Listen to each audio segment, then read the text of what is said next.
Nosso objetivo nesse vídeo não é ridicularizar ninguém, nós vamos aqui utilizar conceito científico para tentar estudar isso que está acontecendo lá sobre essa notícia do ET apresentado no Congresso mexicano. Você que não sabe o que está acontecendo, caso você não tenha acompanhado, eu vou explicar aqui para você rapidamente. Aqui você tem uma imagem desse suposto extraterrestre, desse alienígena, dentro da caixa ali onde ele estava, onde ele foi apresentado no Congresso mexicano. Aqui você tem uma imagem de raio-x desse corpo, e aqui você tem a imagem do esqueleto dele. Aqui dentro algumas pessoas falaram que poderiam ser ovos dentro dele. Bom, a notícia é essa aqui que eu tirei do G1, ela já está em vários portais e você pode acompanhar. Um ufólogo mostra no Congresso mexicano o que afirma serem corpos de extraterrestres mumificados, que um desses corpos é esse aí que eu acabei de mostrar para você nas imagens. Então o Jaime Maussan, ele diz que os testes apontam que os espécimes teriam entre 700 e 1000 anos de idade. E eles teriam sido encontrados numa mina no Peru. Aqui, para você que não acompanhou, eu trouxe um pouco da matéria para você entender. Fala o seguinte: uma sessão na Câmara dos Deputados do México teve a exibição do que o ufólogo e jornalista Jaime Maussan afirma serem corpos mumificados de extraterrestres. Beleza. Ele conta que os dois corpos foram encontrados no Peru e que testes apontaram que eles teriam entre 700 e 1000 anos de idade. Isso é o que ele afirma. E aí, continuando, a Assembleia Pública foi realizada na terça-feira, dia 12, e promovida por um deputado do país para discutir as bases de uma legislação para a regulação de fenômenos aéreos não identificados, de acordo com o jornal mexicano El Universal. Os corpos foram apresentados em uma espécie de caixa protegida por vidro, que um desses corpos eu acabei de mostrar aí para você.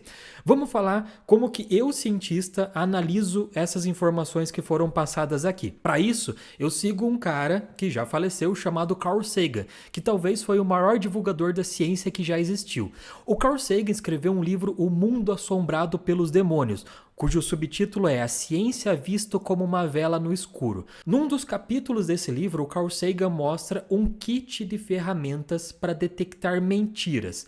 Esse kit pode ser utilizado na tua vida cotidiana. E esse kit é o que nós cientistas, eu como físico, nós utilizamos para ver se uma coisa faz sentido ou não do ponto de vista da ciência. E eu trouxe aqui para você algumas das ideias que o Carl Sagan traz nesse kit de ferramentas para detectar mentiras, e vamos analisar essa situação do extraterrestre do ponto de vista desse kit de ferramenta que nós cientistas utilizamos.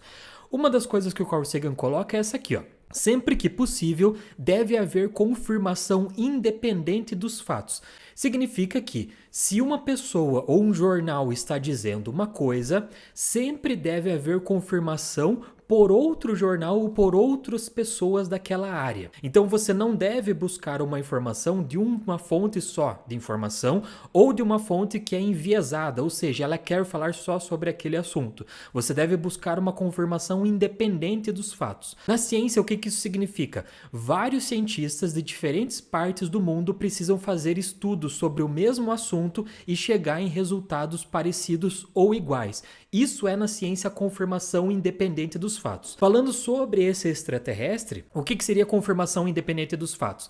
Seria cientistas poderem pegar esse material para estudo e confirmarem exatamente o que o ufólogo estava dizendo. Bom, esse ufólogo não estava dizendo que o espécime tinha entre 700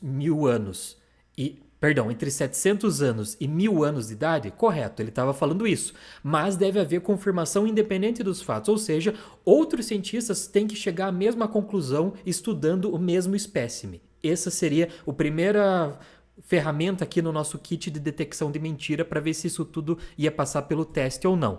Outra coisa, você deve incentivar o debate substantivo sobre as evidências por proponentes conhecedores de todos os pontos de vista. Denis, o que o Carl Sagan quis dizer com isso?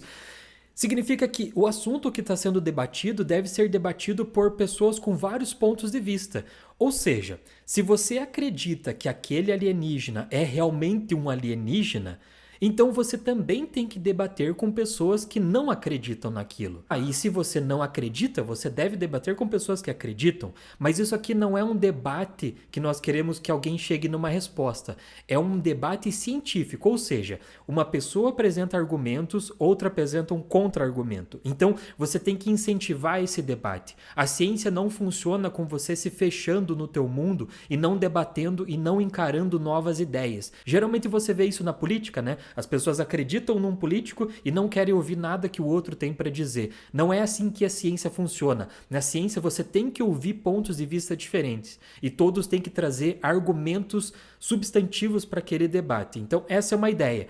Nesse caso do extraterrestre, o que nós poderíamos fazer? Nós poderíamos pegar pessoas que não acreditam naquilo e colocar para debater. Do que vai sair disso? Bom, o que vai sair é que as pessoas vão ter uma ideia mais linear do que está acontecendo. Não só ufólogos vão estar tratando do assunto, mas como cientistas e céticos também vão estar tratando do assunto. Isso seria incentivar o debate nesse momento. Outra coisa, argumentos de autoridade têm pouco peso. Isso é muito importante.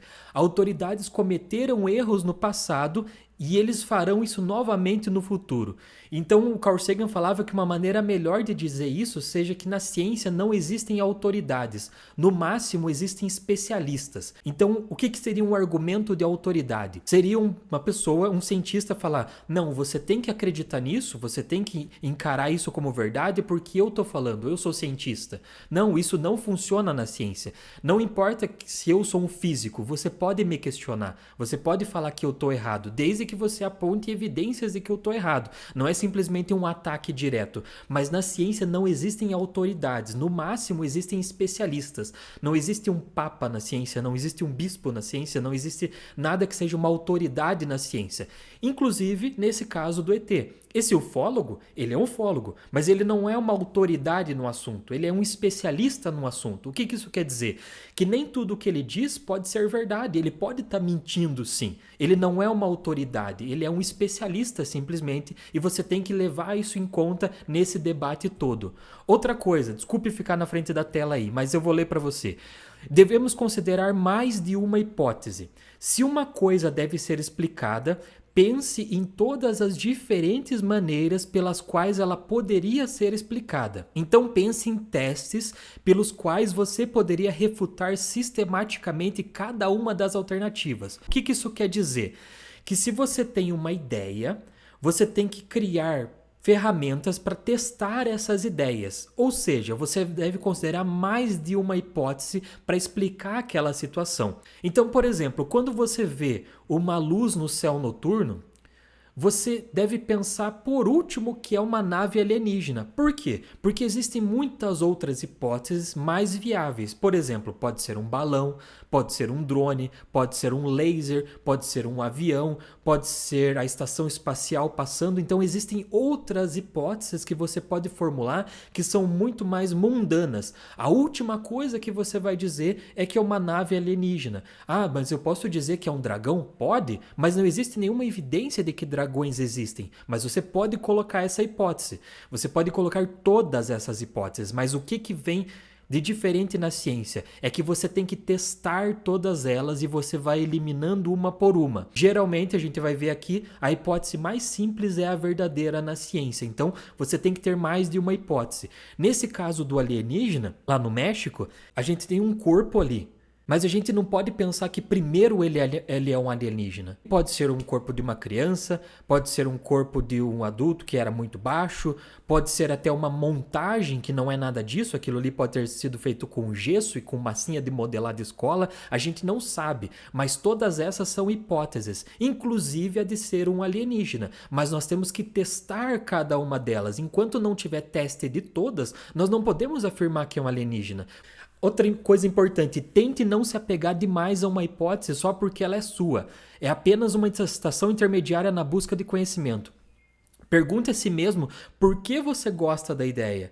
Compare de forma justa com as alternativas. Então isso é uma coisa que acontece muito. Você teve uma ideia e porque ela é tua ideia, você acha que você tem que se agarrar a ela até o final. E não é assim que a ciência funciona. O que é vago e qualitativo está aberto a muitas explicações. Ou seja, se você só apresenta uma coisa, tipo um corpo de alienígena, e você não traz muitas informações sobre ele, isso é uma coisa aberta. É vago, então pode ter muitas explicações, é algo muito vago, precisa ser estudado, esse é o papel da ciência nesse momento. Se houver uma cadeia de argumentos, todos os elos da cadeia devem funcionar, não apenas a maioria deles. Então, ou seja, se eu fui lá, tirei o corpo de um alienígena, suposto alienígena, no Peru, de algum lugar, e fui levando ele para outro país. Todos os elos da cadeia de estudo têm que fazer sentido para você explicar que aquilo é alienígena. Não só algum deles. Você não pode ignorar outras coisas. Você tem que levar todos os elos da cadeia em conta e todos eles devem funcionar. E esse aqui talvez seja o mais interessante de todos, que é a navalha de Ockham. É uma regra que leva a gente a pensar sobre a ciência. Então, quando você confronta duas hipóteses que explicam os dados igualmente bem, geralmente a ideia mais simples é a verdadeira na ciência. Então, por exemplo, você vê uma luz no céu noturno. Você tem duas possibilidades: é um dragão ou é um balão. Qual delas você vai escolher? Geralmente a mais simples, que é o quê? Um balão. Geralmente, na ciência, isso não é uma regra, mas geralmente a hipótese mais simples é a que é a correta.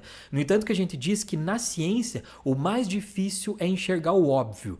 Então, se você tem duas explicações para esse alienígena do México, você pode ter certeza que a explicação mais simples vai ser a verdadeira. Será que ele é um alienígena que veio de uma outra galáxia? Ou será que ele é simplesmente uma múmia de uma criança ou de uma pessoa muito pequena? Você que tem que pensar sobre isso. Então, qual é a resposta que eu, cientista, posso dar para você depois de ver essas análises do Carl Sagan e de todas essas notícias sobre extraterrestres? A resposta é: eu não sei. Por quê? Porque a ciência não tem a ver com a minha opinião. O que eu acho não faz nenhum sentido, não quer dizer nada para a ciência ou para a comunidade. E nem o que você acha. O que importa são as evidências. Então, beleza, esse cara apresentou esse alienígena. Então, o que nós cientistas vamos fazer? Nós vamos pegar esse corpo, vamos levar para o laboratório. Vários cientistas vão poder estudar, separados um do outro, em várias partes do mundo, e eles vão chegar a conclusões. E no final, nós vamos comparar essas conclusões. Ou seja, não tem argumento de autoridade, não tem ninguém que vai mandar nisso, todas as evidências vão ser mostradas, tudo vai ser publicado.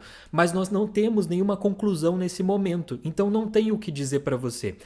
Às vezes as pessoas querem uma resposta e simplesmente a ciência não tem uma resposta para dar. Ela simplesmente vai chegar e falar: olha, nesse momento eu não sei, mas me dê certo tempo que eu vou estudar sobre o assunto, vou fazer pesquisa, tirar evidências e vou mostrar para você uma resposta. Então essa é uma resposta da ciência que a gente sempre dá. Eu não sei nesse momento, mas deixa eu estudar e ver o que eu vou encontrar para você. Beleza? Curta o vídeo aí, valeu, muito obrigado e tchau!